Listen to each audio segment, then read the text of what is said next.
Bueno, buenas tardes a todas y a todos. Hoy vamos a seguir con la sexta clase del curso de Justicia Fiscal.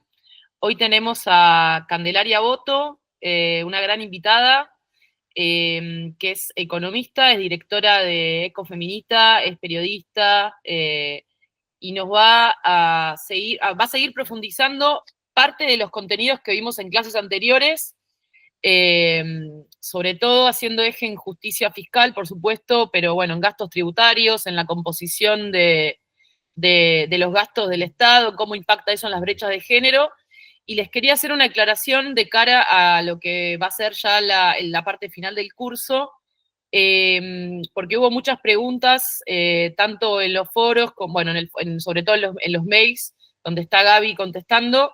Primero, que el curso va a tener un certificado oficial emitido por la provincia de Buenos Aires, y para aprobar el curso la semana que viene le vamos a dar más precisamente las indicaciones sobre cómo ingresar, pero vamos a poner una tarea en la plataforma virtual a la que todos y todas tienen acceso, quienes escribieron. Insisto, la semana que viene les vamos a mostrar bien a dónde tienen que ingresar en la plataforma. Vamos a poner una consigna que se tiene que entregar, van a tener unos meses para entregarla después del final del curso, una pregunta disparadora que tienen que contestar en una carilla, dando cuentas como de lo que estuvimos discutiendo en el curso.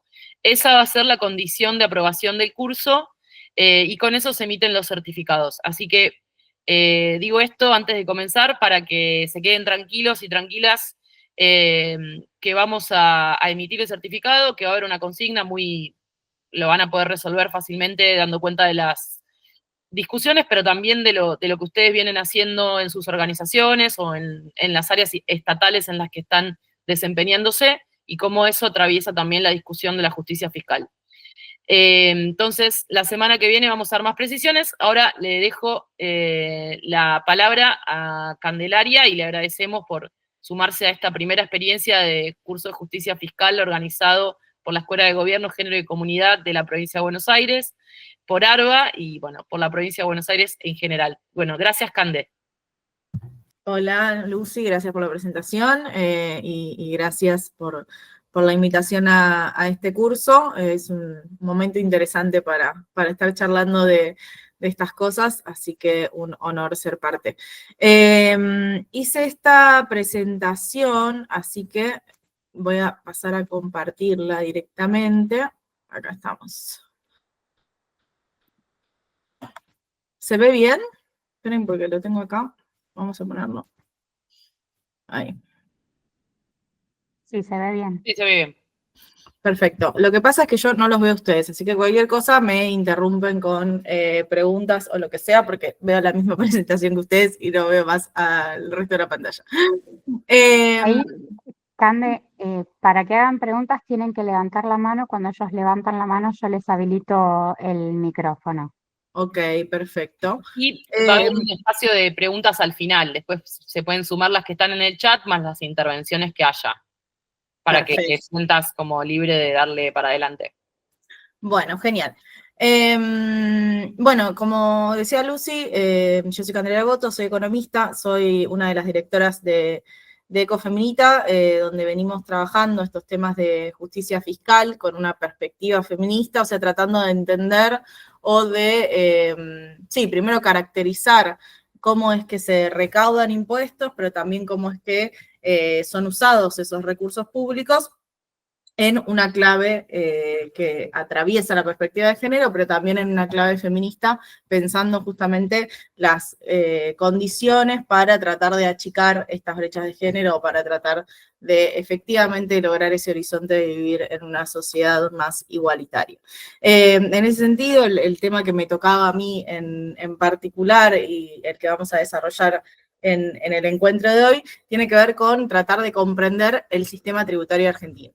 El sistema tributario argentino es un sistema que tiene ciertas complejidades porque es un país federal. Nosotras estamos acostumbrados a esto, pero no es el formato más común en el mundo, y tiene ciertas características específicas en relación a justamente los tributos, porque tenemos que hablar de los tributos nacionales, pero también de los tributos provinciales y también de los tributos municipales. De hecho, bueno, estamos acá por la Escuela de Gobierno de la Provincia de Buenos Aires, por ARBA, o sea, por también su agencia de recaudación provincial. Entonces, tenemos que entender que esta forma de recaudación de impuestos en estos 3 niveles también involucra una erogación de gastos en 3 niveles, digamos, hay gastos y políticas públicas financiadas desde los gobiernos nacionales y otras desde los gobiernos provinciales y algunas desde los gobiernos incluso municipales, cada una con su poder legislativo que lo sostiene, lo desarrolla, lo imprime, lo hace legal, y su sistema de justicia que hace que ese sistema se cumpla. Entonces hay que entender esas complejidades para tratar de tener una mejor imagen, una imagen más detallada de cómo funciona ese sistema tributario argentino. Entonces, de cara a comprender esta forma de recaudación de impuestos, o por lo menos la propuesta para entender mejor este sistema tributario, bueno, vamos a centrarnos principalmente en la recaudación nacional, bueno, lo que normalmente decíamos la FIP, ahora decimos la ARCA, la forma de recaudación de estos impuestos a nivel nacional. Entonces vamos a hacer el caminito desde, bueno, desde dónde salen esos recursos públicos hasta, bueno, en qué se gastan finalmente esos fondos nacionales en todo el país. Entonces, un pantallazo de cómo está o cómo se da esa composición de la recaudación, nos muestra este gráfico de chequeado, esta estructura impositiva argentina, que es del año 2022 y sirve que sea del año 2022 porque después están todos los cambios, las modificaciones que hubo en términos de ganancias en el 2023 y que después, ahora en el 2024 ya se dieron marcha para atrás, así que incluso este gráfico del 2022 puede ser más certero en términos de cómo suele manejarse esa estructura impositiva en Argentina, y lo que vemos es que claramente el impuesto que más recauda a nivel nacional tiene que ver con el impuesto al valor agregado, con el IVA, es decir, con un impuesto que grava un proceso productivo, pero que grava finalmente al consumidor, porque es un impuesto que se traslada totalmente a los precios finales, por ende, los pagamos todos y todas, no tenemos una decisión a la hora de pagar o no pagar el IVA, sino que estamos completamente obligados a hacerlo y lo hacemos de manera automática, sin muchas veces saber que estamos pagando efectivamente ese IVA. Ese IVA es casi un cuarto de del aporte de toda la estructura impositiva argentina, de todo lo que se recauda. En la Argentina, el segundo de más peso tiene que ver con ganancias. Acá no hablamos solo de ganancias de la cuarta categoría, o sea, no solo de ganancias de las personas, de los trabajadores, sino también de las ganancias que pagan las empresas, los sujetos jurídicos.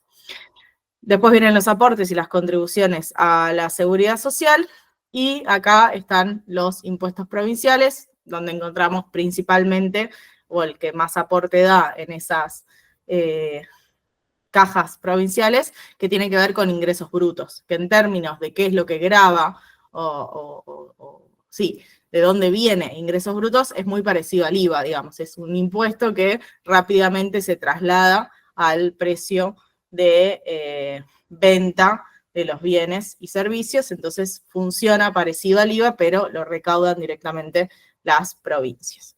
Después vienen los derechos de exportación, mal conocidos como retenciones, pero vemos que en comparación a lo que aportan a las cajas recaudatorias con los otros impuestos es mucho menor. Y el impuesto al cheque, que también es un impuesto que rápidamente se pasa como costo de las empresas y que pasa justamente a ser parte del precio final de los bienes, ni hablar de combustibles, que, bueno, no hay que irse muy lejos, sino que a principio de mes el aumento de los combustibles tenía que ver con el aumento del impuesto en particular de esos combustibles. Y último, muy chiquitito, ese 1,7% que tiene que ver con el impuesto de bienes personales, o sea, con el impuesto a justamente los patrimonios, el impuesto patrimonial sobre el stock de riqueza de las personas. Entonces, obviamente que es largo y tendido la discusión sobre el sistema tributario nacional, pero para tener un primer pantallazo y un panorama general, vemos rápidamente que los impuestos que más aportan son los impuestos que tienen que ver con el proceso productivo y en particular con los impuestos que pagan directamente los consumidores finales, es decir, IVA, estos impuestos provinciales, el impuesto al cheque, e incluso en algún punto podríamos pensar los derechos de exportación. Entonces son impuestos que tienen que ver directamente con el consumo, son impuestos que son, sobre todo en el caso del IVA y de ingresos brutos, impuestos que para los consumidores son imposibles de evadir. Digo, no puedo ir a un supermercado y decir, bueno, no, el IVA de tal producto no me lo pagues. Son impuestos que se pagan directamente y por ende son muy fáciles de recaudar en términos de ese manejo de caja de parte de los estados nacionales. En cambio, los impuestos como bienes personales, que son impuestos al patrimonio, impuestos a la riqueza, como se discute en el mundo, bueno, son impuestos que aportan mucho menos y que también son impuestos que en algún punto son más fáciles de evadir. Bienes personales, quienes lo pagan lo sabrán, es una declaración jurada que se hace una vez por año, entonces son impuestos que permiten, usando distintas evaluaciones fiscales y distintas herramientas, se puede hacer algún tipo de evasión fiscal, ¿no? Y básicamente pagar menos de lo que correspondería. Ahora, más allá de las decisiones individuales de las personas en cuanto al pago o no de los impuestos, bueno, en términos de la caja de la recaudación de todo el Estado, vemos que los que más aportan son efectivamente los impuestos más relacionados al consumo. Si comparamos esta estructura tributaria con otros países, este es un gráfico de Fundar, y lo que hace es comparar justamente la situación de la Argentina, que es esta primera barrita, con otros países de América Latina, entendiendo que América Latina es una región con mucha desigualdad en términos de ingresos, así que va a tener unas componentes característicos en esa forma de recaudar impuestos, y también países de la OCDE, que para decirlo rápido y pronto, sería como el grupo de países ricos. Entonces acá vemos que la barrita celeste tiene que ver con qué impuestos hacen a los se recaudan de los ingresos y de los beneficios, qué impuestos se graban sobre la propiedad, qué impuestos se graban sobre los bienes y servicios, por ejemplo, el IVA, y cuáles son los aportes de la seguridad social. Entonces, sería básicamente ganancias, para dar el ejemplo concreto en Argentina, ¿no? Ganancias, esta barrita celeste, bienes personales, la barrita verde, IVA, bienes y servicios, y bueno, contribuciones a la seguridad social en naranja. Entonces vemos que en Argentina, dentro de estas comparaciones, es donde se da el peso más grande, o la proporción más grande, del peso en los impuestos relacionados a bienes y servicios, o sea, relacionados principalmente al IVA, al ingresos brutos.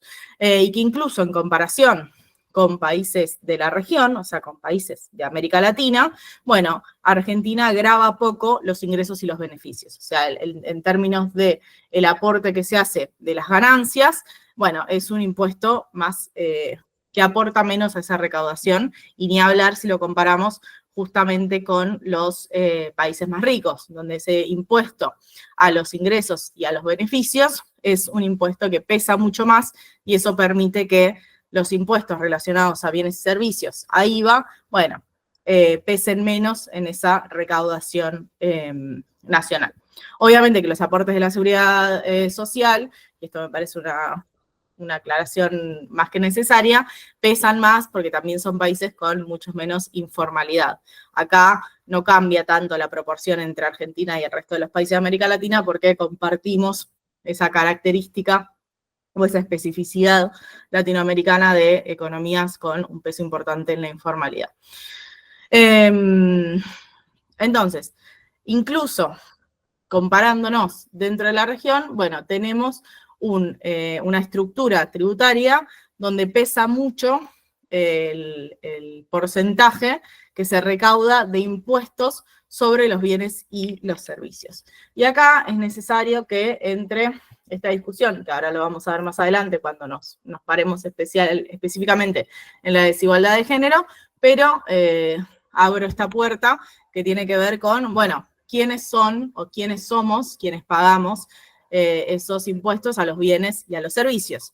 Obviamente que me van a decir, con toda la razón del mundo, todos, porque todos consumimos en la Argentina. Bueno, obviamente, cuanto mayor sea lo que yo gasto de mi ingreso en consumo cotidiano, o sea, cuanto más yo tengo que gastar en la compra del supermercado, y si todo mi salario se va en hacer la compra de alimentos y de servicios básicos, bueno, entonces yo estoy aportando mucho de mi ingreso a ese impuesto del IVA, que una persona que es más rica y que por ende esas compras, ese consumo, le infiere menos de su canasta total, bueno, aporta menos en ese impuesto.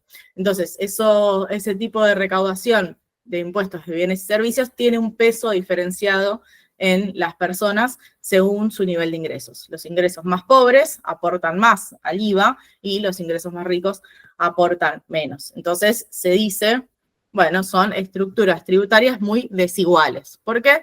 Y bueno, porque gravan más donde es más fácil gravar, que es a bienes y servicios, y que es justamente a las personas con menos ingresos, y graban menos a la riqueza, a las ganancias, que son impuestos que son más difíciles de cobrar, en términos de que necesitas, ahora que está de moda la palabra auditoría, te hace una auditoría mejor para controlar que efectivamente esos sectores paguen los impuestos, y además son sectores que tienen más poder de lobby y de rechazo de ese tipo de legislación.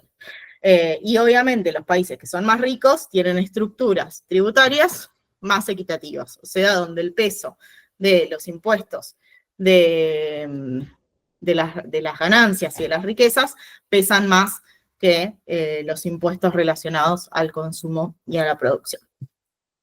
Me encantaría verlos, pero voy a terminar este módulo y ahora lo vuelvo a poner en pantalla. Pero entonces hasta acá tenemos esta estructura tributaria de la Argentina. Voy a ir un minuto para atrás, como para reforzar esto de dónde vienen en concreto, qué impuestos son los que más aportan a esa arca pública, y la comparación, incluso regional y con los otros países, que dan cuenta de esta estructura tributaria desigual, o una estructura tributaria muy regresiva en términos de dónde salen y quiénes aportan a esa caja, a esa recaudación nacional. Bien, hasta acá estamos en términos de dónde se recauda y de dónde sale el dinero de esas cuentas públicas. Esta estructura tributaria, la última aclaración que quiero hacer, es que esta estructura tributaria, acá estamos comparando obviamente la composición de los impuestos nacionales, y me parece importante la mención en relación a nuestro federalismo y a la existencia de los impuestos provinciales, porque eso tiende incluso a ser, depende obviamente de la legislación de las distintas provincias, pero a reforzar esta regresividad, sobre todo por el peso de ingresos brutos, que vendría a ser bastante similar al IVA, si bien no es lo mismo, no graban exactamente lo mismo, sí es un impuesto que se traslada rápidamente a los precios, que pagan todas las personas sin poder diferenciarlo, y las provincias encuentran muchas dificultades a la hora de aumentar impuestos que gravan la propiedad, como puede ser el impuesto inmobiliario, por ejemplo, o bueno, justo la provincia de Buenos Aires tiene un impuesto a la herencia, es la única provincia de la Argentina que logró mantener ese impuesto a la herencia y que conforma así un impuesto a la riqueza, digamos, a un stock de esa propiedad en manos de la población de la provincia. Pero el hecho, o sea, esta desigualdad que ocurre a nivel nacional, donde se aportan más los impuestos que son más fáciles de cobrar y que son pagados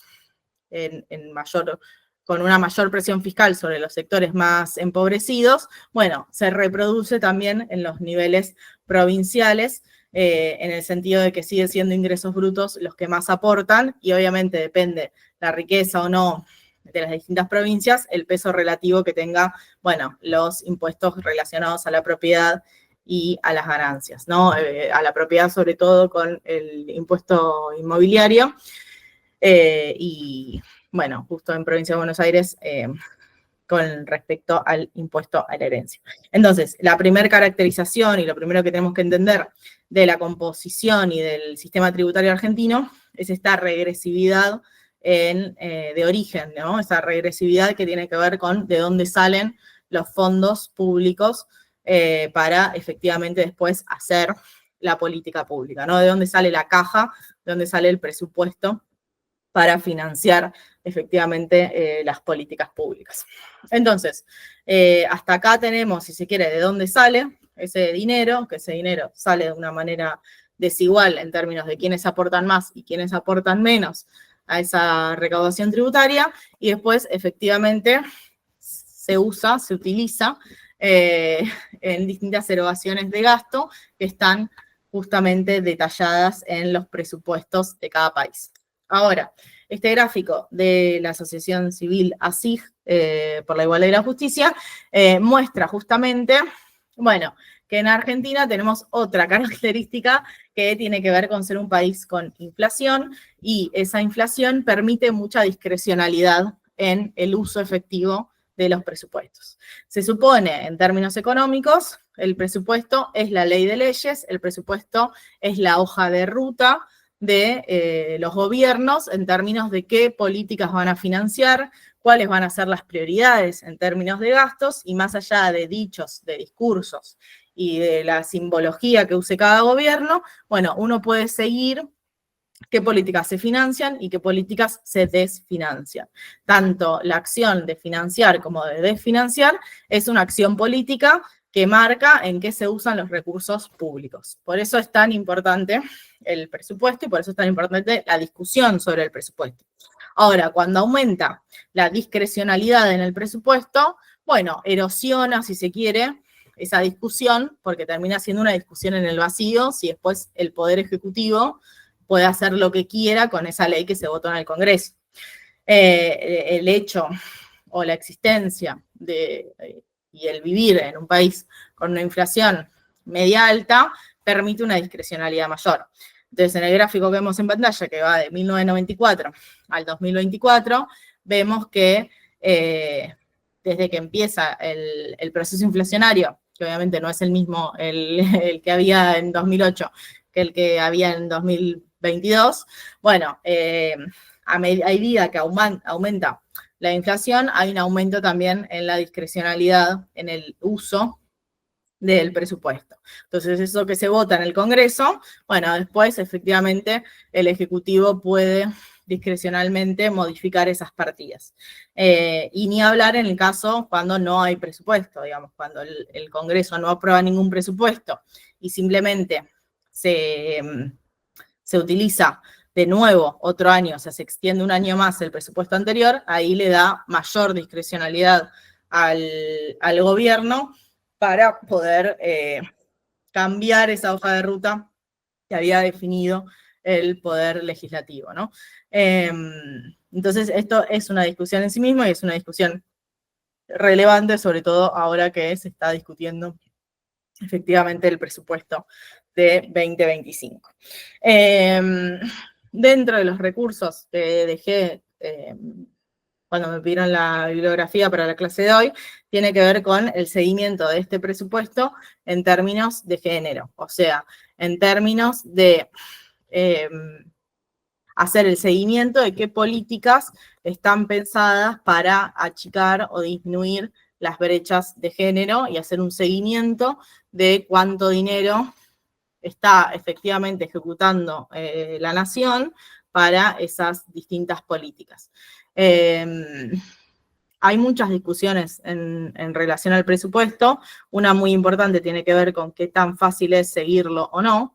Digamos, se supone que socialmente deberíamos poder fácilmente hacer un seguimiento de las políticas públicas y de si se están financiando o no. Bueno, la realidad es que ya con esta administración y con el gobierno de Javier Milei está siendo cada vez más difícil hacer ese seguimiento porque se borró una herramienta que hacía mucho más fácil esto, que tenía que ver con un presupuesto con perspectiva de género, un presupuesto con etiquetado de perspectiva de género, donde vos podías hacer fácilmente el seguimiento de las políticas etiquetadas con perspectiva de género.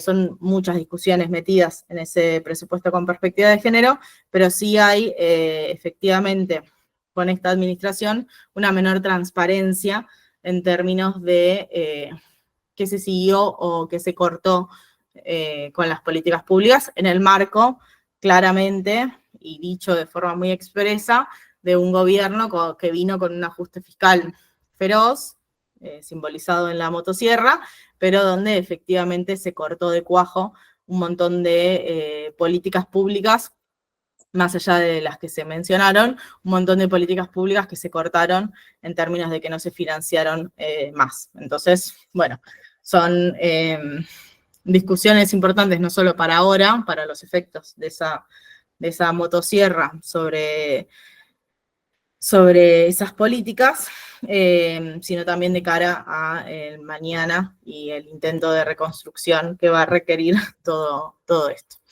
Esta discusión de presupuesto, y acá la aclaración en un país federal, se hace también a nivel provincial, o sea, cada provincia discute un presupuesto en su congreso provincial, y después se puede hacer esto mismo, que es hacer el seguimiento de cómo se ejecuta o no ese presupuesto, y nos sirve de la misma manera, digamos, esa caja pública que concentran las provincias, que tiene que ver con ingresos brutos, que tiene que ver con el impuesto inmobiliario, que tiene que ver con lo que entra de coparticipación y con distintas erogaciones. Bueno, cómo se usa efectivamente, cuál es la hoja de ruta de cada provincia, lo define cada provincia, y también se puede hacer un seguimiento de en qué se gasta efectivamente esos recursos. Justo la provincia de Buenos Aires es la única que todavía tiene un ministerio de mujeres, o sea, es el único ministerio de mujeres que queda en la Argentina de hoy. Entonces, bueno, ahí es un poco más fácil poder hacer un seguimiento de cuántas de esas políticas de género se financian y se ejecutan efectivamente de cara a no quedar solo en una simbología o en un discurso, sino en ver efectivamente cuánto dinero, cuánta caja se destina a esas políticas. Bien, por último, en este primer módulo del sistema tributario argentino, hicimos como un recorrido de dónde viene esa caja nacional y esas cajas provinciales, en qué se gastan, que en qué se gastan sería una pregunta que claramente no contestamos acá, pero sí cómo seguir en qué se gasta o qué define esa nación y esas provincias en términos de cómo se usan esos recursos públicos. Y un punto importante dentro de los presupuestos tienen que ver con los gastos tributarios. Que los gastos tributarios son las exenciones a los distintos impuestos y regímenes especiales para distintas industrias. Los casos más conocidos, obviamente, que son el régimen de promoción de Tierra del Fuego, pero también hay distintas exenciones impositivas, o sea, las asociaciones civiles sin fines de lucro que no pagan ganancias, o ciertos sectores de la salud que tienen alícuotas de IVA más bajo, ¿no? Entonces, todos los sectores, todas estas excepciones a los impuestos nacionales están catalogados dentro de gastos tributarios. ¿Por qué? Bueno, porque deberían recaudarse esos impuestos y no se recaudan. Entonces, bueno, es un gasto dentro de esos presupuestos. Sí es interesante acá este gráfico que sale de ASIG también y que muestra justamente, bueno, cuánto pesan esos gastos tributarios sobre el gasto, que es la barrita azul, y cuánto pesa esos gastos tributarios sobre los ingresos, o sea, de los ingresos totales, cuántos nos perdemos por tener el régimen de Tierra del Fuego. O sea, no solo el régimen de Tierra del Fuego, pero como para dar un ejemplo de esos gastos tributarios. Y lo que se ve es, bueno, un aumento de esos gastos tributarios, obviamente que en el 2020 bajaron un poco, pero un aumento sobre todo en los últimos años, y ya con la proyección del presupuesto de 2025. Entonces, es una discusión relevante, es una discusión muy opaca en nuestro país, digamos, se sabe, se discute poco sobre los gastos tributarios, si bien en algún momento sale la discusión por alguna comisión del Congreso, bueno, realmente se discute poco sobre estos gastos que son más del 20% de los gastos totales de un país, digamos. No es una discusión menor. Obviamente que no es todo regímenes de promoción, pero sí hay regímenes especiales para minería, para ciertos sectores que en algún momento se creyó o se entendió que era necesario para que dinamizar o incentivar hacia inversiones o producción en esos sectores, pero muchas veces son cosas que salieron y que se mantuvieron y nadie termina de entender bien por qué es que se dedica tanto de nuestros recursos a esas exenciones impositivas. Entonces es obviamente una discusión en sí misma, y es una discusión en sí misma en el marco de un gobierno que propone traer una motosierra a todo lo que tiene que ver con políticas sociales, pero no tocó, y de hecho es lo que se ve, ¿no?, entre la comparación 2024 y 2025, y que incluso entre 2023 y 2024 también hay un aumento del peso de esos gastos tributarios como porcentaje del total de los gastos del presupuesto. Así que sí o sí es una discusión interesante en el marco del ajuste fiscal. Bien, ¿dónde estamos? A ver. ¿Hasta acá estamos bien? Porque sé que dije un montón de cosas, abrí un montón de puertas y no... ¿Pueden levantar la mano o eso también, mandar reacciones como a ustedes les parezca? Si les parece, yo Ahí. dividí esto en 3 módulos, así que si les parece hacemos 5 minutitos, porque si no es medio densa. Dale. Está Sandra ahí esperando también, que creo que tiene una pregunta. Dale, Sandra, te escuchamos. Me rechazó la invitación para Ah. tomar la palabra. A ver, ahí la volví a enviar. Ahí está, ahí la aceptó. Deberías de poder abrir el micrófono.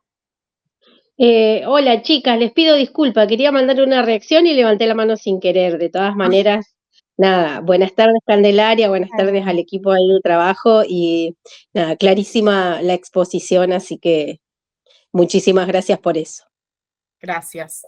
Gracias. Yo sé que es un montón porque me tocó una clase densa que es todo el sistema tributario, o sea, que son 1 millón de puertas, pero bueno, es más o menos el panorama general, la visión a vuelo de pájaro de tratar de entender, bueno, de dónde salen los impuestos, cómo se gastan o cuál es la hoja de ruta que tienen, y una discusión importante de que esa hoja de ruta sistemáticamente tiene un gasto de más del 20% en estas exenciones impositivas a ciertos regímenes especiales.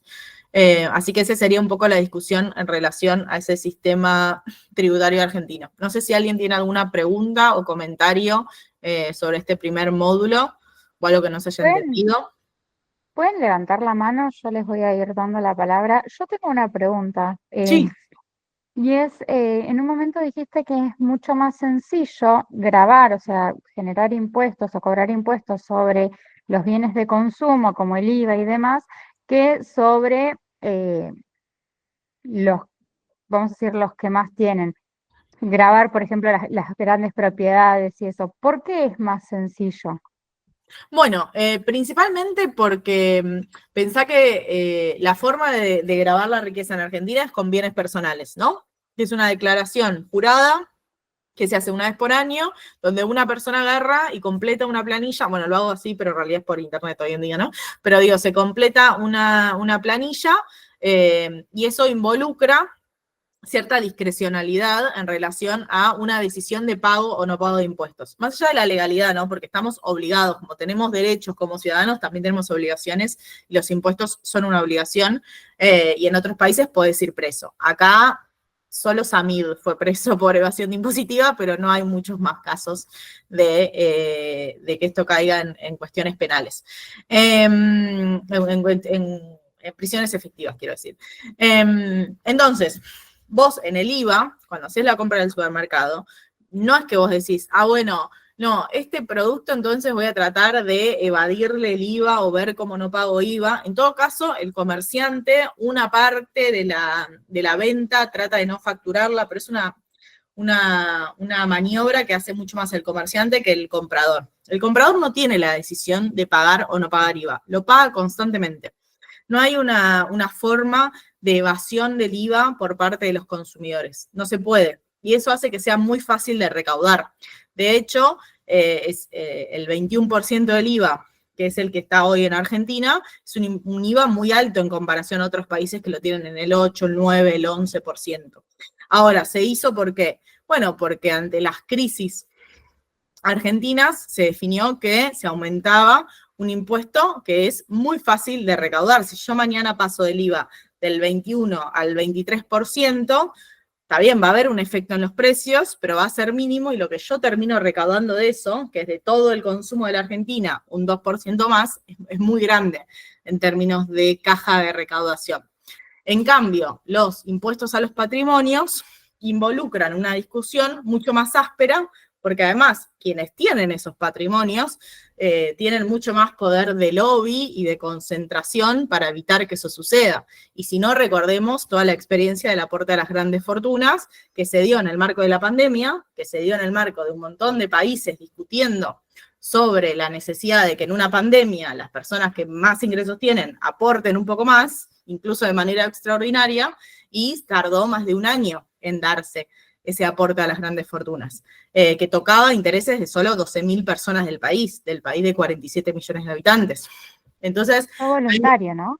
¿cómo? Terminó siendo voluntario, ¿no? No fue voluntario. Hubo quienes lo Hubo otro judicializaron, voluntario. pero no fue voluntario, era obligatorio. Y de hecho, parte del paquete fiscal que se hizo en este gobierno le dio una moratoria a quienes no habían pagado el aporte de las grandes fortunas y lo pudieron pagar con rebajas y en cuotas y en cómodas cuotas. Pero eso tiene que ver no con una cuestión técnica de cómo sería mejor, sino de que es más fácil en términos políticos.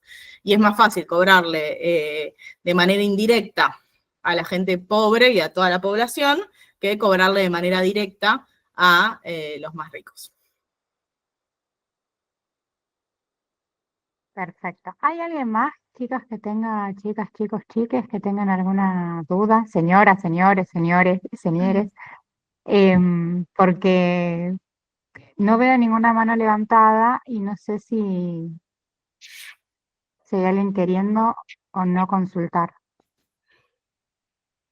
Llevándolo, voy a dar un ejemplo más mientras pierden la timidez. Me imagino que va a haber varios que trabajen en provincia de Buenos Aires y toda la experiencia del aumento en el impuesto inmobiliario, sobre todo en la renta rural, o sea, en los inmobiliarios rurales, que son tierras que en la provincia de Buenos Aires son de las tierras más fértiles del país, o sea, que son tierras productivas que efectivamente generan muchos ingresos, y bueno, toda la discusión que hubo alrededor de eso, y cada 2 por 3 hay una noticia en La Nación diciendo que lo injusto que es ese impuesto. Eso no pasa cuando uno aumenta el IVA, porque no tiene esa visibilidad ni ese poder político grabarle más a la polenta de los chicos de Chaco, como se dice hoy en día. Está María Josefina.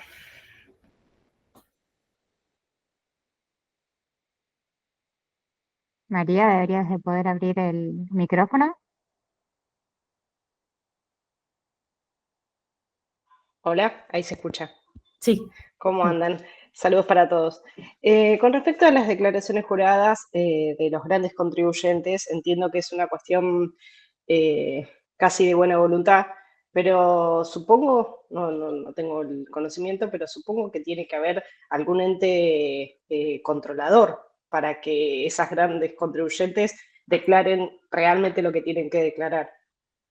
Bueno, es competencia de la FIP, bueno, de la ARCA ahora en día, pero podemos también contrarrestar esto con el éxito que tienen los sucesivos blanqueos, no solo el de este año, sino el de Macri, que fue un blanqueo también muy, muy grande, y ahí se ve efectivamente, bueno, cómo un montón de personas logran evadir sistemáticamente bienes personales, porque después del blanqueo de Macri, que fue un blanqueo que a diferencia de este sí tenía un fin recaudador, el blanqueo de Macri logró aumentar mucho la base de bienes personales. O sea, había un montón de gente que tenía que pagar bienes personales y que no declaraba esos bienes y por ende quedaba por fuera del registro de las cuentas públicas y que luego entró en el blanqueo.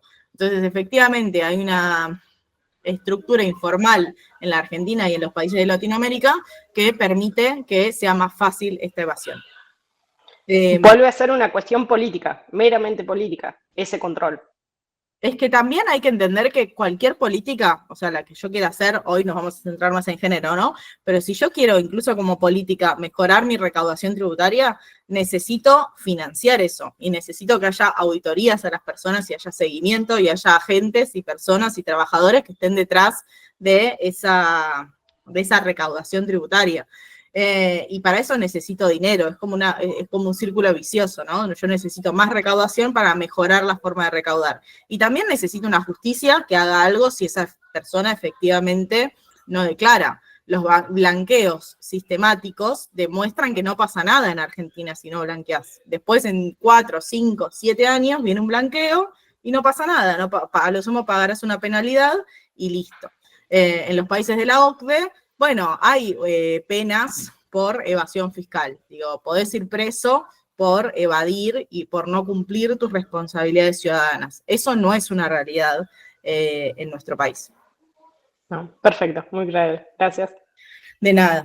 Y lo último, ya que estamos en el marco de ARBA, muchas veces, como la FIP es para toda la nación, muchas veces son las agencias de recaudación provinciales las que hacen el seguimiento más en el territorio, ¿no? Yo recuerdo campañas de ARBA andando en helicóptero y viendo, bueno, acá hay un country y no está declarado que existe un country, o acá hay un country que tiene, todas las casas tienen pileta, y acá en la recaudación no me aparece esto. Bueno, y muchas veces son esas agencias las que dan aviso a la FIP, digamos. Tenemos este contribuyente de la provincia de Buenos Aires que tiene todas estas cosas y le pasa la información a la FIP, y ahí la FIP actúa.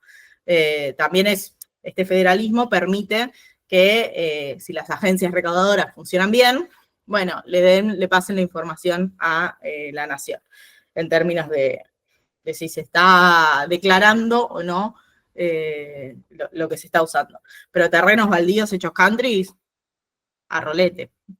Sí, es parte de esta informalidad de la estructura, que de nuevo es una informalidad que también genera asimetrías, porque quiénes son los que no declaran y quiénes están obligados a declarar. Pero bueno, ¿hasta acá estamos bien? Bien. Yo creo que sí, no hay nadie más que esté levantando la mano para preguntar. Yo otra cosa que también quería preguntar era, en un momento dijiste que hay algunos que aportan más y hay algunos que aportan menos del total de su canasta. Estamos hablando del el porcentaje de ingresos de una familia o una persona individual que se va en impuestos en comparación. Exacto. Si yo uso el 100% de mi ingreso en consumir, o sea, básicamente soy una persona que todo mi ingreso lo gasto en consumo cotidiano, entonces gasto un 21% de mi ingreso en el pago del IVA.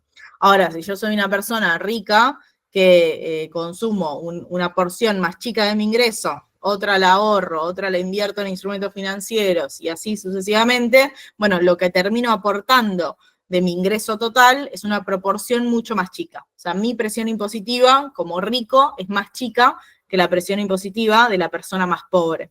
¿Por qué? Bueno, porque mis impuestos tienen alícuotas más chiquitas.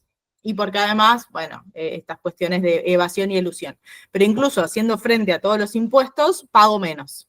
¿Por qué? Y bueno, porque el bienes personales no es el 21% del patrimonio, sino que es el 0,5%, y ahora, de hecho, con el paquete fiscal pudieron adelantar el pago de los próximos 5 años. O sea que durante 5 años no vamos a tener ingresos de bienes personales. Entonces, la alícuota, en términos del porcentaje que aportan de su ingreso, es mucho más chico. Y eso hace que el sistema, que la estructura tributaria argentina sea muy regresiva, porque tiene una presión impositiva muy alta para los sectores más empobrecidos y una presión impositiva muy baja para los sectores más enriquecidos. Y esto es una discusión que se está dando en toda Latinoamérica, donde decimos, che, resulta que en nuestros países es muy barato ser rico y es muy caro ser pobre. Digamos, el aporte que vos haces a las cuentas públicas siendo pobre es muy alto y siendo rico te representa muy poco de tu ingreso. ¿Hasta acá estamos? Creo que sí. ¿Querés ir con la segunda parte ya? Dale, así no me quedo sin tiempo. Bueno, entonces, vamos a todo este recorrido y esta caracterización que hicimos del sistema tributario argentino, vamos a meterle la perspectiva de género, ¿no? Incorporar estos lentes violetas, esta incorporación de, bueno, ¿qué aporte hacemos en particular mayoritariamente las mujeres? Y acá traje un videito que es muy corto. Yo no sé si se va a escuchar el sonido, así que lo voy a poner y me dicen. Al mundo lo mueven el dinero y el amor. ¿Se escucha el audio? Se escucha perfecto. Perfecto, listo. Al mundo lo mueven el dinero y el amor, pero no el amor romántico ni el amor fraternal. Nuestro sistema económico se sostiene gracias a la red de cuidado y tareas domésticas que realizan día a día millones de mujeres. Las mujeres ingresaron masivamente al mercado laboral en las últimas 5 décadas. Sin embargo, en Argentina, las horas que las mujeres dedican a las tareas del hogar y de cuidado de menores y ancianos no disminuyeron. Esto implica una doble jornada laboral para la mayoría de las mujeres trabajadoras y, por lo tanto, menos horas para descansar, estudiar o disfrutar del tiempo libre. Quienes cuentan con mayores recursos tienen la posibilidad de contratar a alguien para las tareas domésticas y de cuidado. Ese alguien suele ser otra mujer que en general está contratada de manera precarizada. A su vez, esa empleada deja a sus hijos e hijas al cuidado de un familiar que usualmente también es mujer. Al no poder conciliar con su vida personal, muchas mujeres tienen que abandonar el mercado laboral o tener trabajos en peores condiciones sin posibilidad de desarrollarse profesionalmente. Cuantos más hijos tenga un varón, mayor es su tasa de actividad. En la mujer es a la inversa. Entonces, ¿cómo podemos reorganizar las redes de trabajo doméstico y de cuidado? Para que sea más igualitario se necesitan políticas públicas que ofrezcan sistemas de cuidados gratuitos, la existencia de jardines materno-paternales en lugares de trabajo y la extensión e igualación de licencias para hombres y mujeres. Además, ¿por qué asumimos que las mujeres son mejores para limpiar, planchar la ropa o cambiar pañales? Es necesario redistribuir las tareas domésticas y de cuidado no remunerado entre todos los miembros del hogar para mejorar el desarrollo y bienestar de todos y todas. No son tareas de mujeres ni tampoco son muestras de amor. Eso que llaman amor es trabajo no pago.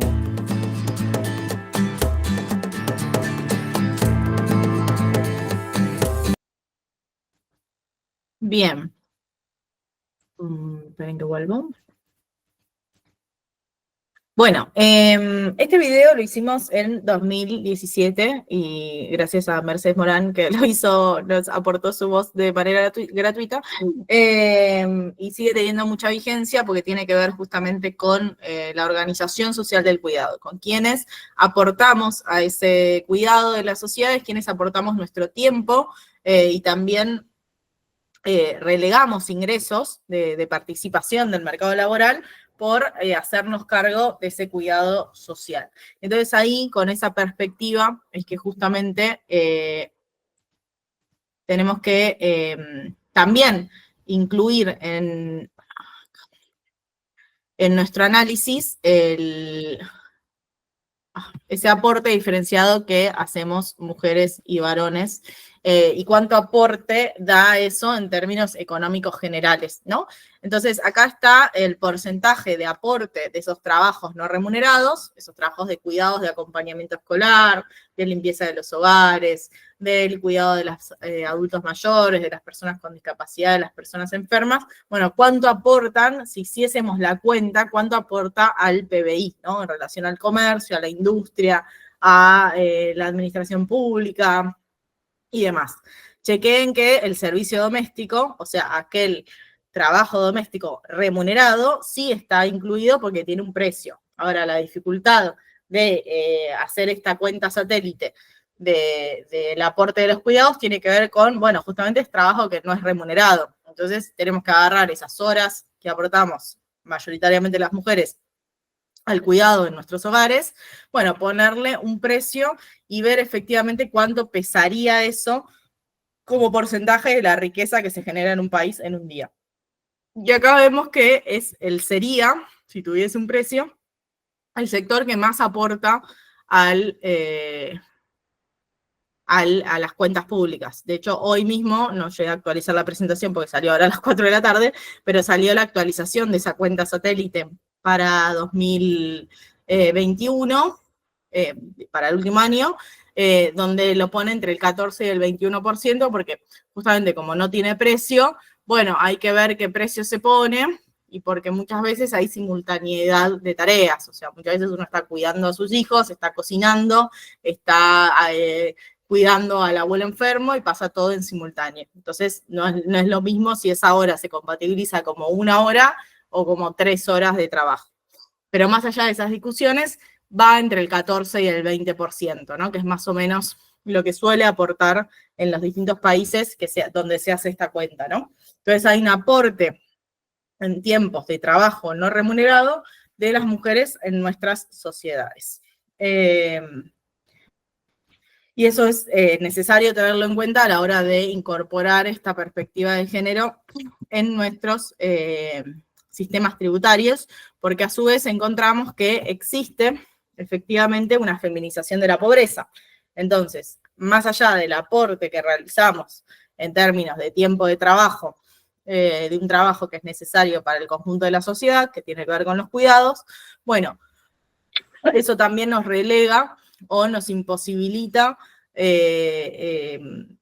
oportunidades en el mercado laboral y oportunidades de ingreso. Entonces vemos que sistemáticamente las mujeres están sobre-representadas en la pobreza y subrepresentadas en la riqueza. Se ve muy claro en este gráfico que lo que hace es, imagínense que se ordena a toda la población de la Argentina en una fila según su ingreso. Entonces las personas que tienen menos ingreso van adelante y las personas que tienen más ingreso al final de la fila. Bueno, si yo hago ese ejercicio en la Argentina y hago esa filita, lo que me voy a cruzar es que al principio de la fila, en los sectores más empobrecidos, bueno, el 62% son mujeres. O sea, hay un rostro, voy pasando la fila y veo más mujeres que varones. Y eso es una realidad hasta que llego a los deciles medios. Y en los deciles medios puedo encontrar una paridad o algo cercano a una paridad. ¿Hasta dónde encuentro esa paridad? Bueno, cuando me empiezo a acercar a los deciles de más ingresos. A medida que me acerco a los deciles de más ingresos, a medida que me acerco a la población que más ingresos concentra, empiezo a ver una mayor proporción de varones. O sea, me empiezo a encontrar con la parte más masculinizada de esa fila. Entonces podemos decir y podemos afirmar que en nuestro país, y es un fenómeno que se ve en todo el mundo, bueno, hay una feminización de la pobreza y también como contracara hay una masculinización de la riqueza. Y esto tiene que ver, obviamente, con este aporte gratuito que hacemos mayoritariamente las mujeres en relación a los cuidados, que ocupa de estas 24 horas del día que tenemos todas, todos y todes, bueno, ocupa una porción importante de nuestros días que no se remunera ni se reconoce socialmente y que sistemáticamente nos deja en un sector más empobrecido que los varones que no tienen ese peso de esa imposición de horas de trabajo no remuneradas. Entonces, todo esto que tiene que ver con el bolsillo, digamos, que tiene que ver con el ingreso económico de las personas, también da o configura una situación particular en términos fiscales, porque yo les dije que nosotras tenemos, o sea, nosotros en Argentina, tenemos una estructura impositiva regresiva, donde los sectores que más aportan en términos de sus ingresos, donde hay mayor presión impositiva, son los sectores de menos ingresos. Entonces, si le damos una vuelta de tuerca a eso y le metemos la perspectiva de género, nos damos cuenta que esos sectores empobrecidos son mayoritariamente femeninos. Entonces son las mujeres las que más aportan de sus ingresos a nuestras estructuras tributarias, mientras que los varones, al ser los varones enriquecidos, digamos los varones ricos, son los que menos aportan en términos de proporción de sus ingresos a esas cuentas públicas. Entonces, no solo aportamos nuestro trabajo gratuito, sino que de nuestros ingresos sale una proporción más alta para el pago de impuestos. Entonces hay como una doble injusticia que recae sobre nuestro uso del tiempo y después sobre la presión impositiva de nuestros ingresos. Bien, ¿hasta acá estamos bien? Ahí Agustina Mora está con la mano levantada, no sé si quiere preguntar, ya le mandé la solicitud en caso de que así quiera hacerlo, Dale. pero después el resto estuvo tirando deditos para arriba. Bien.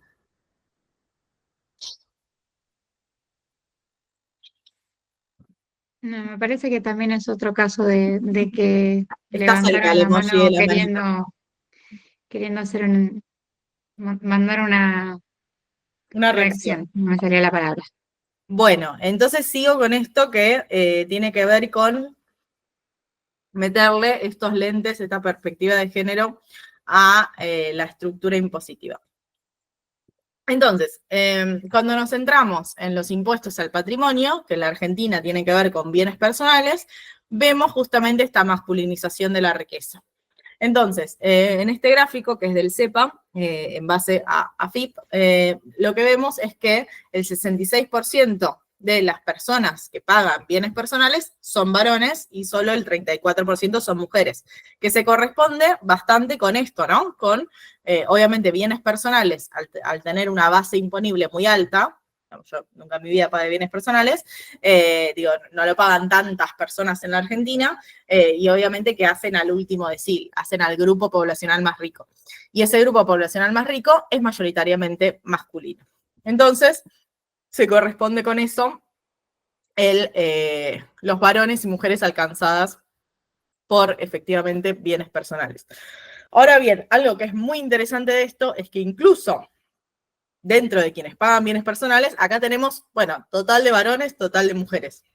Ahora, si hacemos el ejercicio de ver la valorización de los bienes, o sea, no vemos solo quiénes presentaron, ¿no? Hasta acá estábamos viendo, bueno, quiénes presentaron, cuántos varones presentaron esa declaración de bienes personales y cuántas mujeres.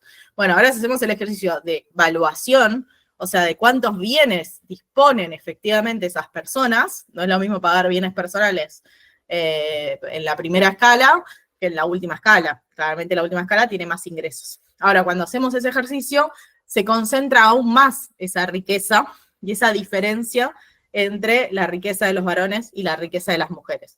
Si bien el 34% de las mujeres, el 34% de las personas que pagan bienes personales son mujeres, bueno, concentran el 28% de esa riqueza total, ¿no? Si hacemos la evaluación de todos los bienes alcanzados por este impuesto, vemos que ya 3/4 partes son apropiados, son directamente de propiedad de varones.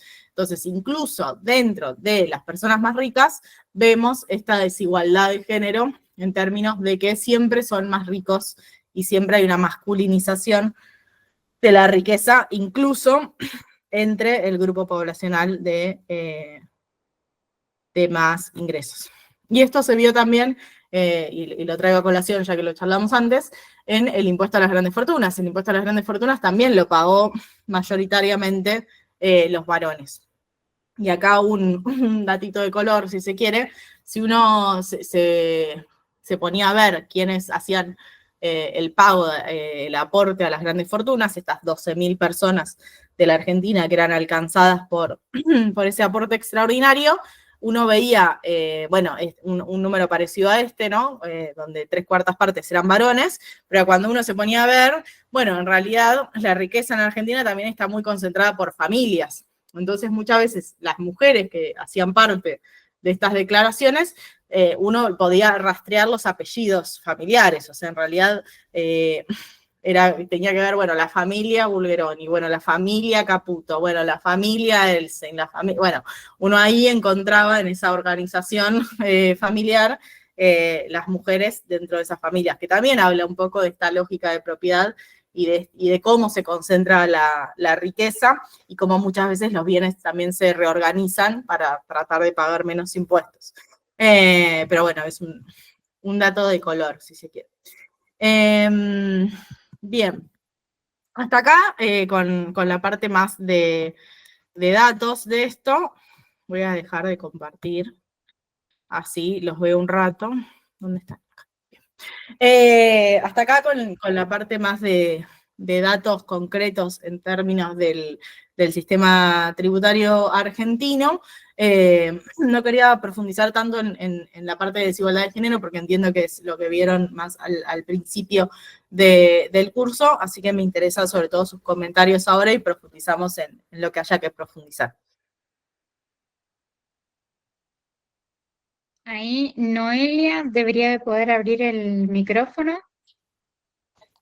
Buenas tardes, ¿cómo les va? Perdón que no inicio cámara, pero mi conexión está muy inestable, si no me quedo fuera de la llamada. Me imagino, no sé si esto está analizado, te consulto, Cande, que debe suceder algo semejante con las categorías de los autónomos, los monotributistas y los responsables inscriptos. No sé si hay algún análisis o algún estudio en particular sobre eso, alguna estadística, pero estimo que también las categorías más bajas deben primar mujeres y diversidades, y en las categorías más altas y responsables inscriptos, las masculinidades. Es una gran pregunta. Sí, es una muy buena pregunta.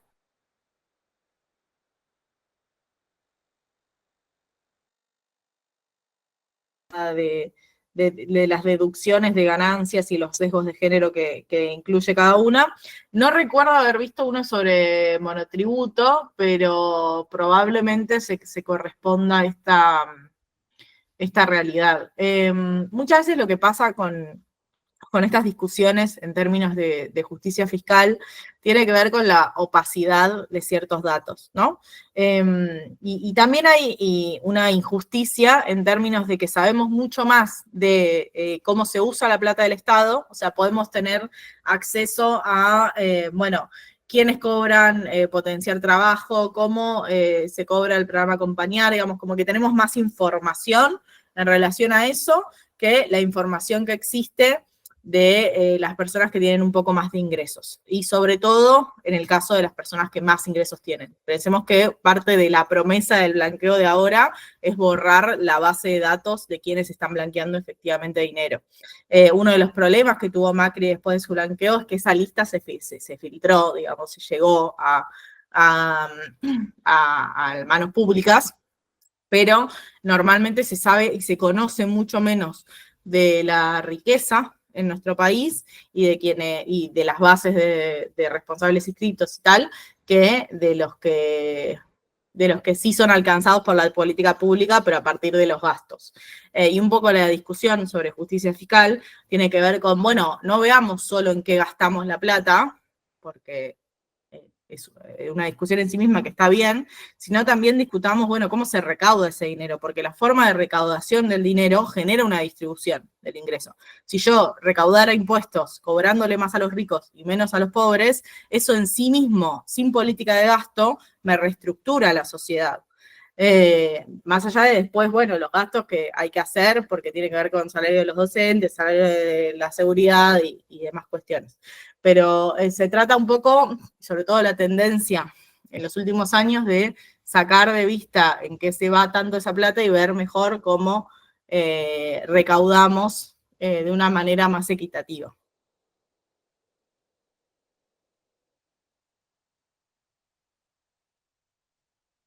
¿Alguien más quiere ir levantando la mano? No sé si Sandra o...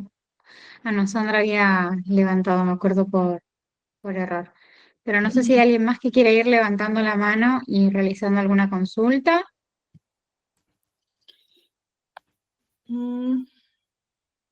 Igual, para mí viene siendo todo clarísimo. Bien, sí, yo no quería abrir 1.000.000 de puertas porque mi miedo siempre es que después no se entienda, y tampoco quería pisarme mucho con los encuentros anteriores, que entiendo que detallaron más esta desigualdad de género en términos de mercado. Lo que sí les pasé dentro de la bibliografía son informes que hacemos desde Ecofeminita que muestran esta desigualdad de género, ¿no? En términos del mercado de trabajo, pero también en términos de el sistema tributario, de cómo se gasta, cómo se gastan los recursos públicos en nuestro país. Sí es necesario, un poco en la línea de lo que preguntaba Noelia, bueno, tratar de tener más información más accesible de cómo es que se recaudan esos impuestos, ¿no? Como que nos falta por ahí una forma más sencilla de ver cómo impacta el pago de impuestos a las distintas personas a lo largo y ancho del país. Y que son discusiones que están sobre la mesa ahora por el programa de austeridad fiscal y porque también hay una narrativa muy demonizadora de los impuestos, cuando en realidad quienes se quejan de los impuestos no son los que más pagan impuestos, sino que en todo caso son los que menos pagan estos impuestos.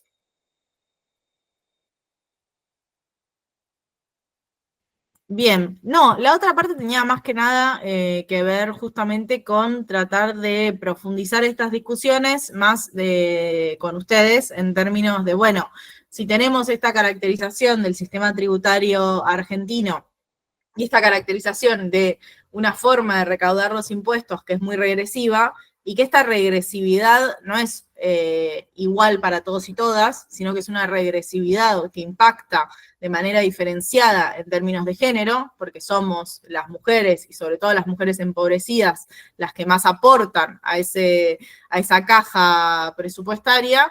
Bueno, en el marco de esa desigualdad se dan estas discusiones de presupuestos, de ajustes fiscales, donde también las más perjudicadas terminamos siendo las mujeres.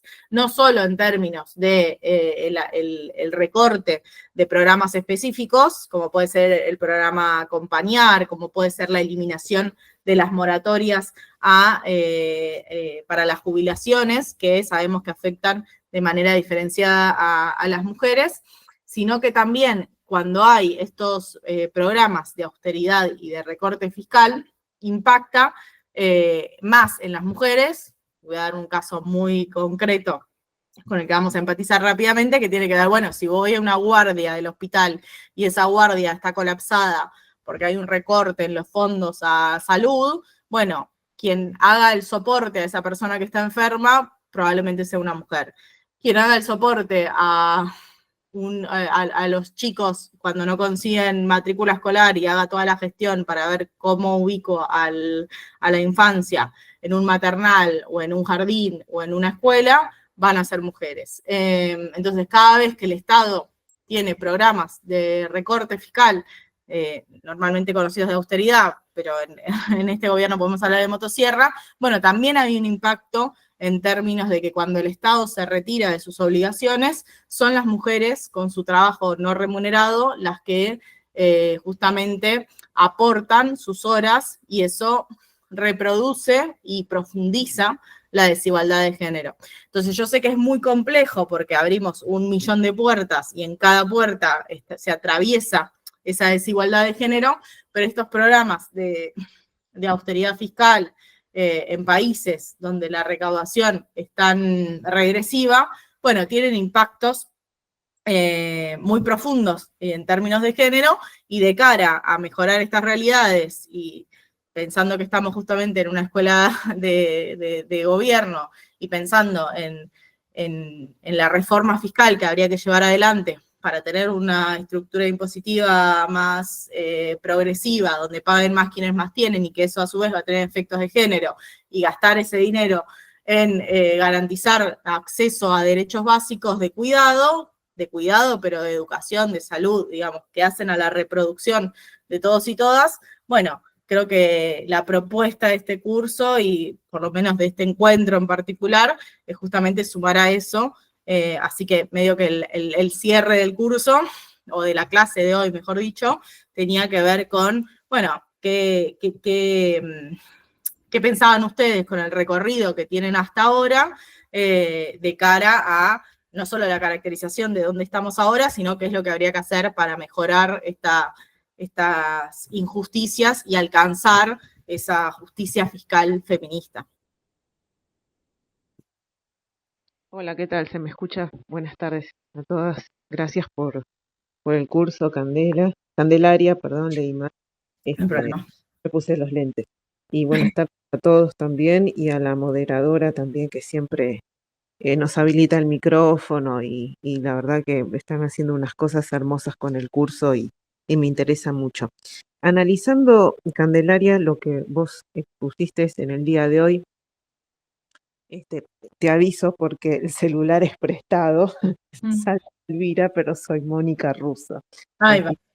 Sí, te comento lo siguiente, respondiendo a tu pregunta. Si esto tendríamos que modificar cómo está el sistema tributario actual, yo sí pienso que tendría que haber muchas formas de hacer modificaciones para que la mujer, a nivel impositivo, desde lo alimenticio con la carga del IVA, que es brutal, 21%, muchas cosas hay que pulirlas. Pero me quedó muy en la cabeza, en la primera parte del año, siguiendo los debates de diputados, con el tema del proyecto del RIGI, que como verdaderamente generan mucha facilidad para las grandes empresas, para los círculos de cierto poder, de estatus, los empresarios, los que supuestamente dicen que dan trabajo, que no están haciendo nada más que echar gente a mansalva y precarizando todo el sistema laboral. Desde la perspectiva del derecho y de los derechos humanos, duele muchísimo saber que si está el RIGI ya caminando, dar vuelta atrás todo esto va a estar muy complicado. Tiene que haber mucho frente social apoyando, y también es complejo este tema, ¿no? Porque los movimientos sociales dan batalla, analizando, ¿no?, los movimientos sociales, hacen muchas cosas positivas, gente que milita que también hace cosas muy fructíferas, pero aún así todo, como está firmado el RIGI, es destructivo.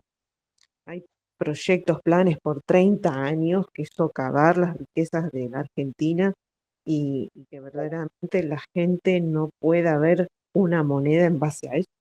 Es todo para la gente, los mega empresarios que están explotando muchas cosas, muchos recursos naturales, entre otras tantas, que no todo el mundo supo bien que esté el RIGI, ¿no? Totalmente. Traes algo que está buenísimo, porque toda la discusión de justicia fiscal, obviamente es una discusión política, en términos que estamos Seguro. hablando de políticas públicas, Claro que estamos sí. hablando de cómo se financian y de quiénes tienen gastos tributarios, porque el RIGI va a entrar dentro de esos gastos tributarios. Exacto. Sí, perdón, querías decir algo más. No, que el tema del RIGI, esto se ve mucho en lo que es derecho internacional, ¿no? Duele mucho el sistema de que, como eso fue aprobado en diputados, volver eso atrás, o sea, entre nosotros nos agarrábamos la cabeza que se votó eso, y es verdaderamente poner una bandera de compraventa a la nación República Argentina. Faltábamos nosotros los ciudadanos dentro. Pero como hay un modelo ya firmado de precarización laboral, el movimiento feminista lo que tendría que hacer es no quererse venir abajo desmoronarse con los grupos de diversidades, de la militancia, ¿para qué? Para poder confrontar nuevas ideas y también querer seguir adelante, ¿no? Dando pie a la rueda, ¿no? Como los caballos que siguen adelante, porque evidentemente como todo está tocando en lo económico, cuando hay gente que no tiene para un pasaje de colectivo, también, ¿no? Yo le pregunto a los militantes que cuánta gente se ha ido de muchos movimientos porque dicen no puedo ni llegar a querer protestar, y a todo eso la penalización de la protesta, ¿no? Está todo concadenado, Candelaria, que genera un sistema pero mega perverso, y ahora la mujer va a estar más dolida que nunca, y las minorías también, ¿no? Incluyo a los diversos colectivos. Sí, el escenario actual es muy complejo, eso Claro. está clarísimo. Pero bueno, yo por ahí yo nací optimista, es un problema Sí, yo porque también, involucra porque una pienso que hay que decisión seguir constante. y armar Eh, proyectos nuevos y sí. seguir y buscarle la vuelta, porque en algún momento eso se tiene que volver a un estadio de mejora. Y no solo eso, sino que si algo aprendimos en esta experiencia del último año es que un montón de cosas que parecían que eran imposibles que sucedieran, efectivamente sucedieron. Claro. Entonces, yo no creo que hay que estar casado con las cosas que se definieron en el Congreso, porque las cosas se pueden hacer marcha atrás con nueva legislación. Y que hay una tendencia global, bueno, hay que ver qué pasa, ¿no? En los organismos multilaterales ahora con Trump, presidente de Estados Unidos, pero son discusiones internacionales que apuntan que hay una tendencia clara a el mayor pago de impuestos de parte de los sectores más concentrados. Pero a su vez, me da sumarle la perspectiva de género al RIGI. Yo estaba medio dudosa de si sumarlo o no a la presentación, pero me parecía demasiado. Pero no solo el RIGI es un problema en términos de una visión muy cortoplacista, porque pagan impuestos solo los primeros 3 años y después es un regalo venir a llevarse los recursos, pero además tiene un impacto de género, porque los sectores más concentrados de la Argentina, que tienen que ver con minería, hidrocarburos y agroexportadores, son sectores principalmente masculinizados, sobre todo hidrocarburos y minería. Entonces, incluso sin tener en cuenta que estamos regalándonos al resto del mundo, incluso los trabajos que generen van a ser trabajos son masculinos, sí. Exacto. Entonces, incluso hay que tener presente la perspectiva de género en términos de que incluso van a ser más regresivos que lo que veníamos teniendo, van a profundizar esa regresividad. Entonces, por ahí, para dar alguna nota optimista, entendiendo que es un miércoles donde se suman a esta actividad extra, y se los agradezco profundamente porque para mí es central que nos sigamos formando y discutiendo y teniendo estos espacios. Gracias, de cara a, bueno, Candelaria. cuáles van a ser nuestros paquetes fiscales y cuál va a ser nuestro paquete de justicia fiscal y de justicia fiscal feminista para pensar cómo transformar efectivamente la política, no solo en términos de discursos, sino en términos de, bueno, de dónde sale la plata y en qué se va la plata, que yo soy economista, así que efectivamente creo que es la discusión más importante para dar y más concreta, ¿no? Como, bueno, ¿de dónde va a salir la plata para hacer las cosas que queremos hacer y qué queremos hacer? Y quiénes van a financiarlo. Eso me parece lo más importante y por eso valoro tanto estos espacios de formación y también de discusión, porque son discusiones, no es que hay una hoja de ruta y les puedo decir, bueno, acá en este libro tenemos los 10 pasos a seguir, sino que lo estamos construyendo. Ahora sí levanté la mano, chicas. Bien. Bueno, nada, en realidad la realidad mía es que de economía entiendo bastante poco, estoy absorbiendo como una esponja todos los conceptos y la verdad que de una forma muy bien explicada, así que está muy sencillo de entender. Me quedé pensando en la pregunta disparadora que tiraste, Candela, y tengo miedo de decir pavadas, pero en realidad lo que primero que se me vino a la cabeza fue pensar que tenemos que seguir en esta lucha las mujeres de encontrar los caminos para poder ocupar los espacios de poder y de toma de decisiones para que en algún momento realmente se pueda acceder a decisiones que sí respeten los derechos de las mujeres como el grupo más lastimado en la economía y en el sistema tributario de nuestro país, ¿no? Entiendo eso. Y me quedé pensando en esto que decías vos de el tema de los recursos hidrocarburíferos y mineros. Les cuento que yo soy de Santa Cruz, y la realidad es que en un tiempo en mi provincia existieron muchas políticas públicas que dieron el acceso a mujeres para capacitarse, para prestar servicios en este tipo de empleos. Y bueno, existe la posibilidad, y bueno, la realidad es que tenemos que seguir luchando para que esos lugares se sigan ocupando y poder tener el acceso también a la posibilidad de trabajar, porque es una realidad que en estos lugares esos espacios están completamente masculinizados y que son los que mueven nuestra provincia y fomentan el recurso para el resto del país, ¿no? Así que se me ocurre también que por ahí, por ese lado, es una buena forma también de encontrar la beta para que podamos ocupar otros lugares que nos permitirían también encontrar los caminos para que los tributos sean menos dañinos con las mujeres, ¿no? Lo cierto es que, bueno, en estos tiempos es tiempo de reagruparse nuevamente, buscar la forma de poder empezar o continuar trabajando con más fuerza, con más fortaleza, y en ese sentido la verdad que ustedes están siendo, en este momento histórico de nuestro país, pioneras para todo lo bueno que tenemos que empezar a construir, que es capacitación y organización.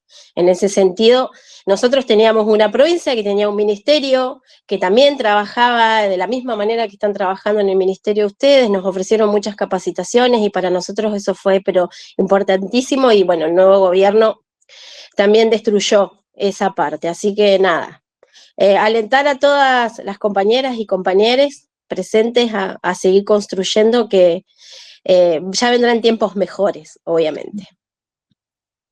Gracias, Sandra.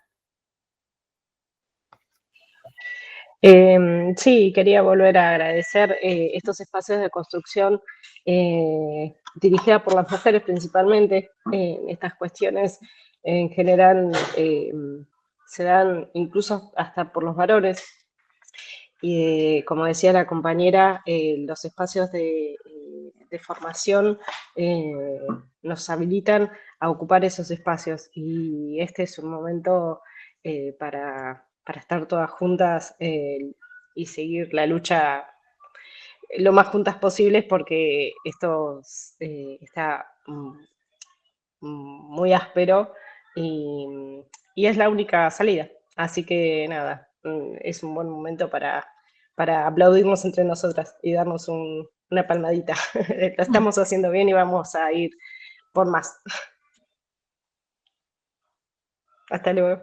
Hermoso, gracias. Hola, ¿qué tal? Muy buenas tardes a todos.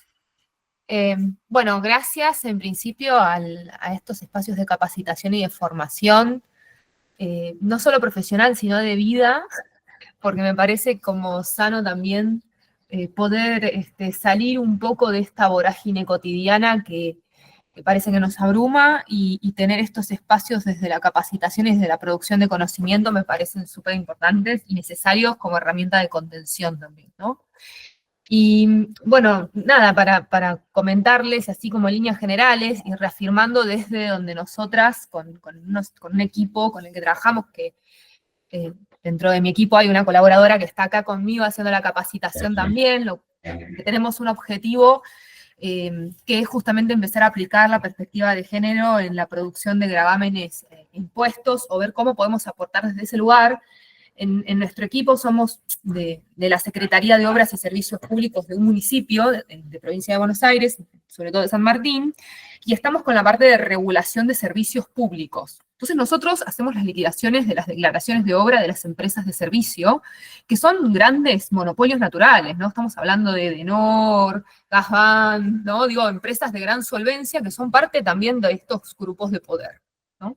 Y hablo en general porque, digo, son muy múltiples las empresas que ofician en el espacio público. Y cuando nosotros hacemos unos estudios internamente, ¿no? De las declaraciones de obra con el costo real de obra, vemos que hay datos que son totalmente espurios, y de ese dato espurio nosotros tenemos que deducir tasas, ¿no? Y de pronto esas tasas también son datos espurios, porque si lo comparas realmente con el impacto en el IVA, que después se traslada a las jefas de hogar, que son las que menos recursos tienen, seguimos dando solvencia justamente a las afirmaciones de Candelaria, cuando exponía justamente que los que menos tienen son los que más pagan. Y es una realidad.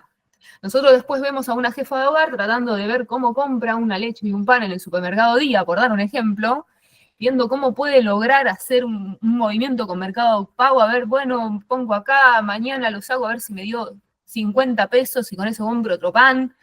Es terrible, y después ves que los grandes monopolios pueden manejarse con total impunidad y nosotros no podemos hacer nada.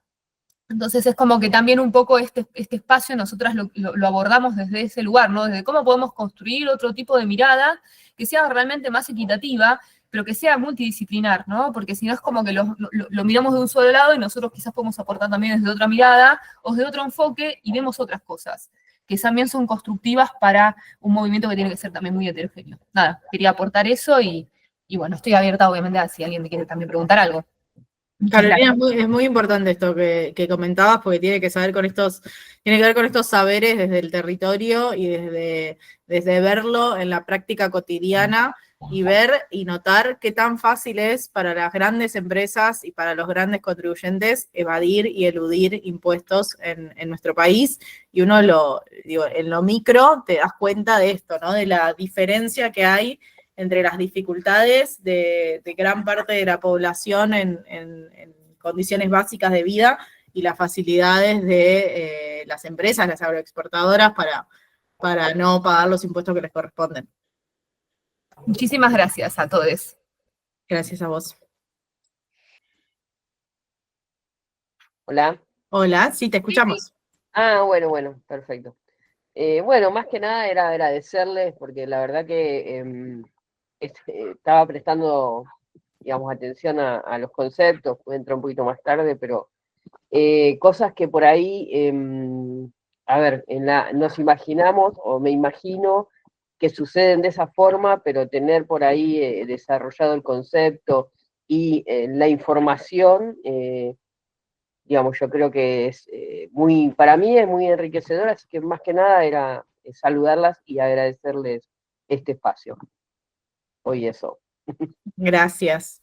Bueno, muchas gracias. Yo quise hacer algún resumen de algo que era muy complejo, así que espero que se haya entendido algo y no haber hablado en chino.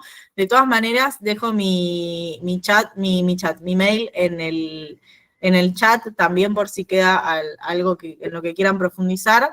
Pasé algunos recursos bibliográficos que si van a las notas, a la bibliografía de cada una de las cosas para poder profundizar en distintos tópicos, porque es un campo muy abierto y porque esta perspectiva de empezar a enfocarse más en la recaudación y no tanto en el gasto es bastante novedosa en términos de las discusiones que se están dando, así que hay mucho por hacer y hay mucho que se está haciendo, así que también bienvenidas, bienvenidos y bienvenides a adentrarse en estos temas porque necesitamos todas las manos posibles, así que eso. Está Kiara, no sé si.